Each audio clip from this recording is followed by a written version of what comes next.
gonna be a good day. Even if I make it myself, it's gonna be a good day.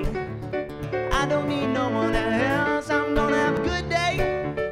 Nothing wrong I could do, I'm gonna have a good day. Hope you have a good day too. Good morning, I'm Trish Pahanik, and this is Cynopsis, your first early morning briefing. It's Friday, January 12th, 2007, and here is today's top story.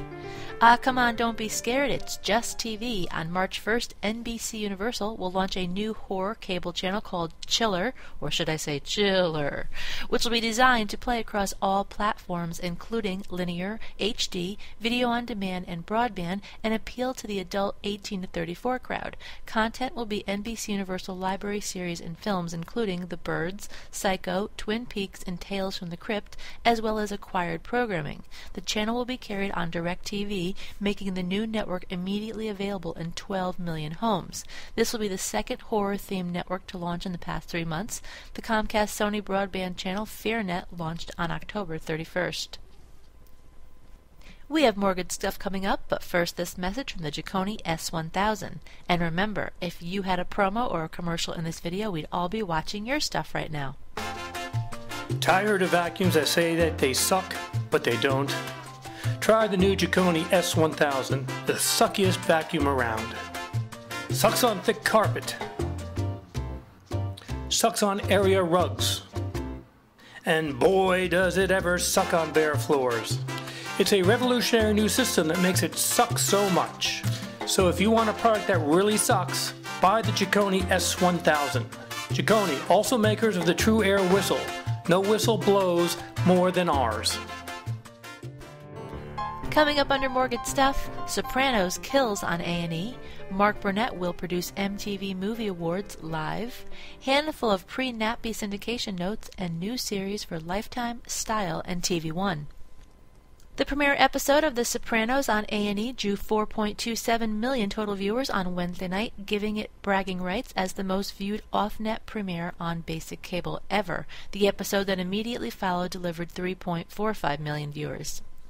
Mark Burnett will serve as executive producer of the 16th annual 2007 MTV Movie Awards, which will air live for the first time on Sunday, June 3, 2007. Burnett's vision of the Movie Awards is not drastically different than what you've seen in the past, though in his words he'd like to, quote, loosen it up a little bit, unquote, by moving further away from the scripted content and getting a little more spontaneous. VH1 will debut a new series on March 4th, The Springer Hustle, the backstage view of the syndicated daytime series The Jerry Springer Show. Now in 8 episodes, The Springer Hustle will introduce viewers to the backstage area and what goes into creating The Jerry Springer Show day in and day out, focusing mainly on the show's team of producers and their own personal dramas. Well, if you're traveling to Las Vegas for the Nappy 2007 convention next week, the average high temperatures for next week are in the low 30s. That's right, I said 30s, with a chance of snow showers. Temperatures only begin to warm up by Wednesday and Thursday, when the high gets into the low 40s. Evening temperatures can dip as low as single digits, so don't leave your winter coat at home this year. Travel safely, and we'll see you there. NBC Universal Domestic Television Distribution has renewed The Martha Stewart Show in more than 80% of the U.S. for its 3rd season in national syndication. New station clearances include KING in Seattle, WISN Milwaukee, WLKY Louisville, and WOWT Omaha. Debmar-Mercury has reached a U.S. clearance rate of 85%, including 49 of the top 50 markets for the upcoming season of Family Feud. Ad sales for the 2007-2008 season will be handled by 20th Television. Additionally, clearances of Debmar-Mercury's Dead Zone in its first off-network season has reached 85% of the U.S., including New York, L.A., Dallas, Houston, Washington, D.C., Philadelphia, Boston, Chicago, San Francisco, and Atlanta for the fall 2007 season. As is true for Family Feud, 20th Television will handle the ad sales. Atlas Worldwide Syndications and Distributions has 3 announcements on Nappy Eve.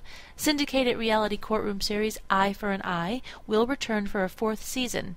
The show has undergone some changes in format, including 2 cases are covered in each 30-minute episode, as well as a segment at the end of each show featuring legal advice from Judge Acom.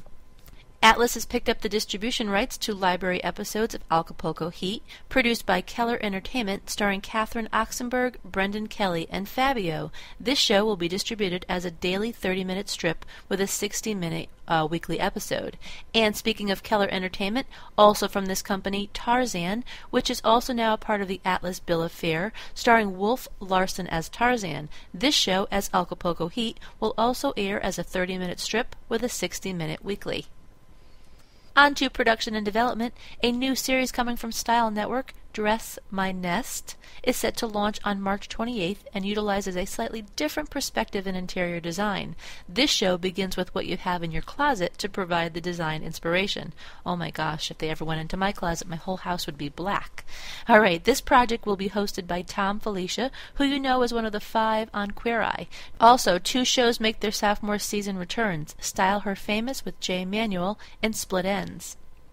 Lifetime's new drama series, Army Wives, from the Mark Gordon Company and Touchstone Television and starring Kim Delaney, is now scheduled to air the first of its 13 episodes in June.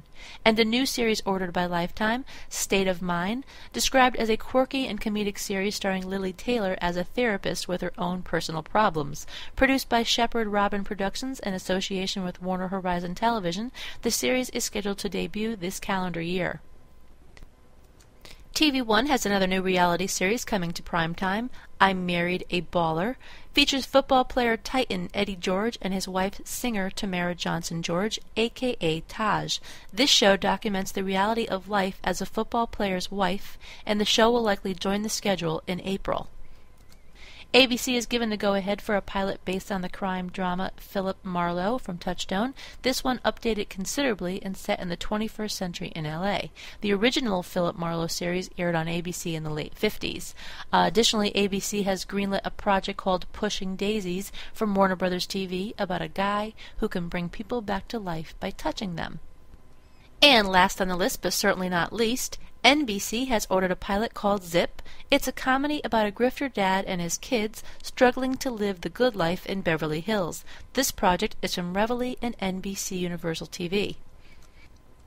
Switching right into the rating summary from Wednesday night, according to Live Plus Same Day ratings from Nielsen Media Research, CBS led with an overall 2.98 adult 18 to 49.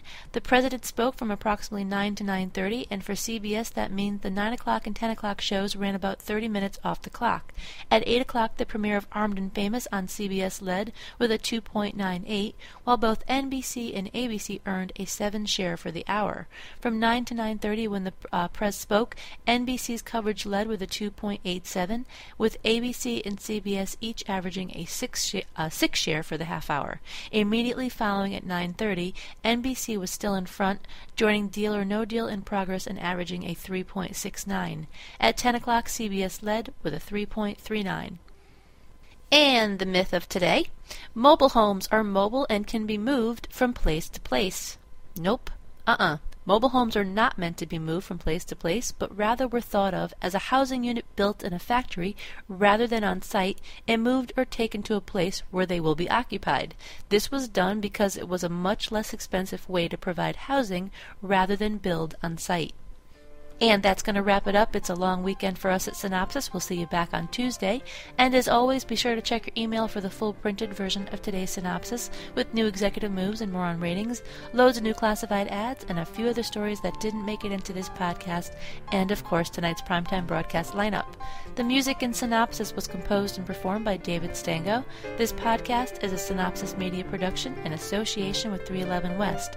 For Cynthia Turner, who wrote and compiled Synopsis in Connecticut, I'm Trish Bahanik. I'm gonna have a good day. Even if I make it myself, I'm gonna have a good day.